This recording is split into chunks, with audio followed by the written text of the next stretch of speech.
Gary, the meeting after the 3-0 win against Huddersfield, how different was it to the meeting after the 3-0 defeat at Wrexham? Do you notice a difference in those post-game meetings when you've won, when you've lost?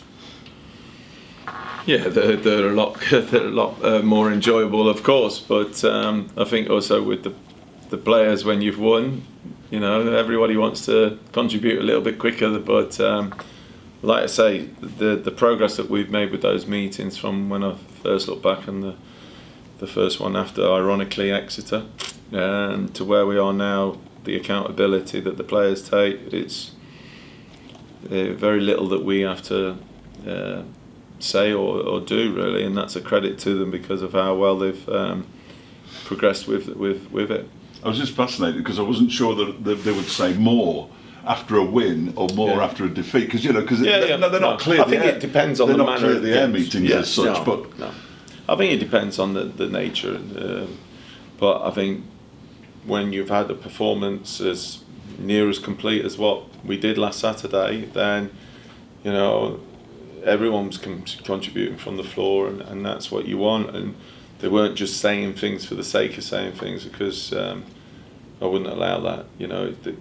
When they speak and how they speak, they're being authentic with what they're coming out with, and that's really important to us. How do you ensure they maintain or improve that little bit if it was near complete? That means there's not a lot to go? No, the challenge for us is we've got to repeat that. We've got to repeat it again, from a development point of view, and getting better. We had opportunities where it could have been more than 3, 4, 5, and so that was obviously one area, and we would like a little bit more of the ball at times, but we've set the bar now in terms of our level of performance. I think our honesty was massive last week. Our intensity was really, really impressive, and the togetherness of the group, which we spoke about many a time, haven't we? Those 3 things really came to the fore last weekend. A group that seems to be decreasing in size with almost every week that goes. Finn Delap with his first league start. Obviously, Josh Taroney coming on off the bench. Do they contribute? He scored a worldie last night. Absolutely. Because they won. Do they contribute, or are they still a little bit shy? I mean, it must be difficult for them because they are very much junior members of a squad. Yeah. To be fair, Taz was busy preparing for the semi-final with the under 18s, and produced another outstanding result last night. Finn contributes. Finn's contributed before, and that's been the measure of him and how he is. And we did a little presentation for him this morning, and just a match ball, and got all the lads to sign it, and it was really good. We got the captain to present it to him, and they didn't let him off. They made him say a few words, and he was brilliant as ever with his few words. Because when he's replacing the captain, if you like, I know it's Jack exactly. Armour as well, who picked up the injury as well, but he's sort of replacing the captain in the side. So that you'd think that would weigh heavy on young shoulders, but apparently not. No, he first and foremost, he comes from a great family background, don't he? So we had a chat before the game, and that was it. Just go and do what you normally do, and then the same again after that was well done, and your family must have been really proud, and he just, like you just said, went in and just kept the game simple. That's what I really liked about his performance. Sometimes when you give people their debuts, they think they've got to do something wonderful, weird and wonderful that they've never done before, and I think that was the measure of his performance, was that he kept it really simple. You mentioned the first game was Exeter, the next game was Exeter. After that game against Exeter, I imagine you'd have probably taken where you are now at that point, would you? After that game against Exeter here, I think I might have questioned your sanity if you had said where we were where we are now. It feels a long time ago. I mean, I have to say Gary's done a magnificent job there, keeping them in the league again, and he will be telling people that, and rightly so, that they're on one of the lowest budgets going. But to do what he's done the last 2 seasons is an enormous amount of credit goes to him, and we know that travelling down there is going to be a challenge for us. Getting there is going to be the first challenge, I think, on Easter Thursday driving down. But as I heard on the radio this morning, there's going to be 20 million driving on the motorways this weekend. So that sounds fun, doesn't it? They're all going to Devon as well, I heard. So good luck with that. But they've sort of had a similar time since Christmas, since December the 18th, which is always my cut-off point, which is when you arrived.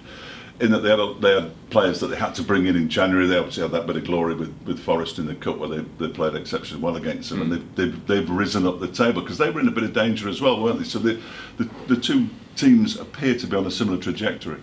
Well, I think the start of the season they were right up there, weren't they, Exeter? And I think that just shows you, like I say, the challenge that lies ahead for us. But it's about us going and producing what we produced.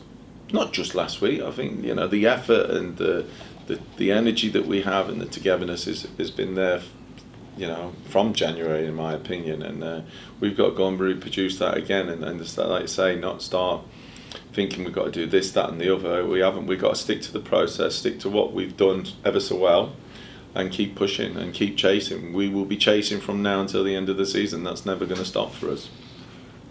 Ruben Burrell gets a lot of the headlines because when he gets 2 goals, it's easy for the Rue gets 2 and all that sort of stuff. But Julian Larson, I know we've spoken about him before, but he continues to go from strength to strength. It is remarkable that a player, I know they've both been here the entire season, but a player who's been here that we didn't really know an awful lot about is having such a major impact on the latter half of the season. Yeah, I think that's an enormous amount of credit to Lars in terms of his mental application and how he goes about it, his preparation. When we arrived, like you said, nobody really knew, the staff that was still here, that what he was truly about, because he'd been injured pre-season and he'd only just started getting himself back. I can't praise him enough in terms of how he's been around the building, how he's been on the training ground, because he's never once knocked on my door and that's why he's not playing. He's just got on with it. He's a great example to anybody about just getting your head down, keep working hard, and then your opportunity will come. And when it has, he's took it. I think obviously scoring the goal that he did at Stockport, I think that's given him a massive boost. And he just, like you just rightly said, continues to grow game in game. Are you ready for the roller coaster of the last few matches? Because it certainly will be one, won't it? I think. There's nothing more certain, is there? You're an experienced person as well in the game, and we all know that between now and the end of the season, there's going to be some twists and turns. Some scores that you probably don't anticipate. But no, this is why we all want to be involved in football. I was a long time out of work, so.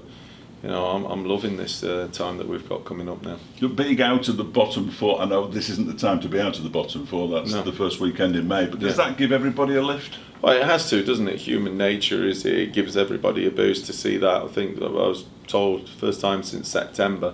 So that's an enormous amount of credit due to this group. But like I've said to you earlier, and again reiterated it to the players today.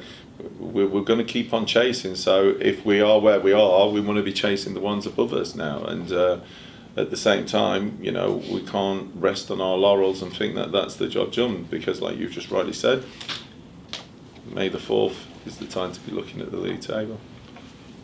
Ryan Sweeney, how's he looking? Yeah, he was back on the grass back end of last week. We obviously have to follow protocols with that.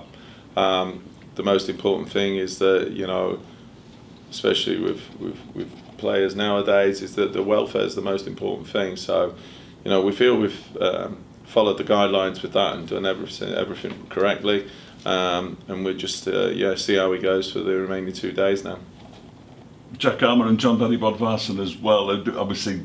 Both back on the grass, so they're not too far away. Whether Friday's a bit too early, we'll just wait and see. But hopefully, they'll feature over the Easter period. But they're the most important thing, especially like with Bob Farson, because of the fact that he's been out, is that we don't have a recurrence of what happened at Shrewsbury. You know, we've got to make sure that we don't risk him for one and risk him missing the rest of the season. If he's back fit for 4, great. If he's back fit for 3, great. And Anthony Ford obviously came off. Yeah, good news with Ford. He came off, and you know, this is the importance of having an experienced player, is that he felt something, but he didn't go, and he made the right decision to come off, and it settled down. So again, you know, we'll give that one as long as possible. Thank you very much. I'm trying to think who else is there. Is there nobody else? I couldn't think of anybody else, but then again, you know, I'm not a regular. No, I think that's it. The rest are all long term. Yeah. Julian got a bang on the head. No, it's fine. Nothing to it? No. I think he just wanted to get his hair straightened. Not that many of us know about that. I'm a young pup here. So don't look at me.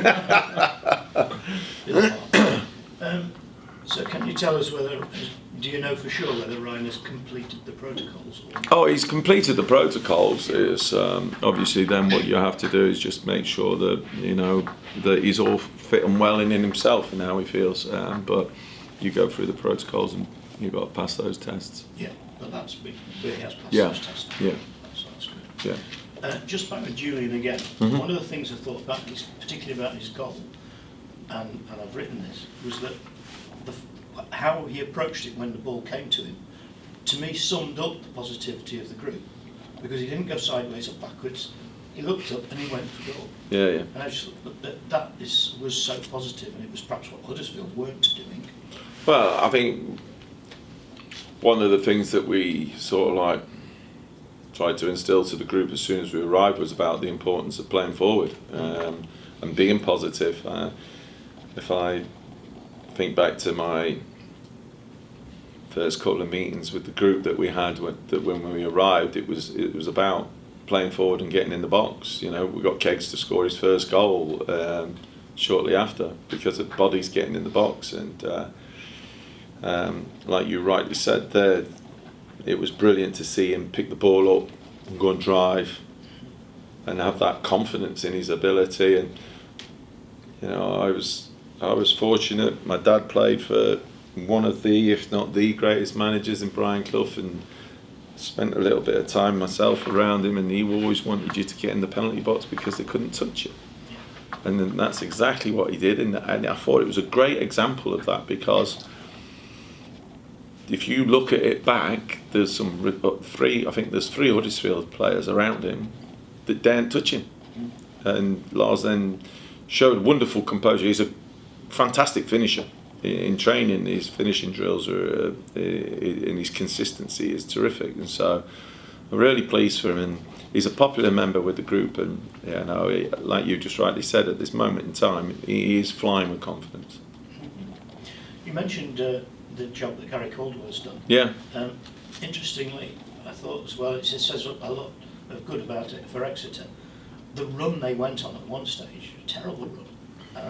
There are plenty of owners, chairmen in this division that would have pulled the trigger on that run, but they didn't.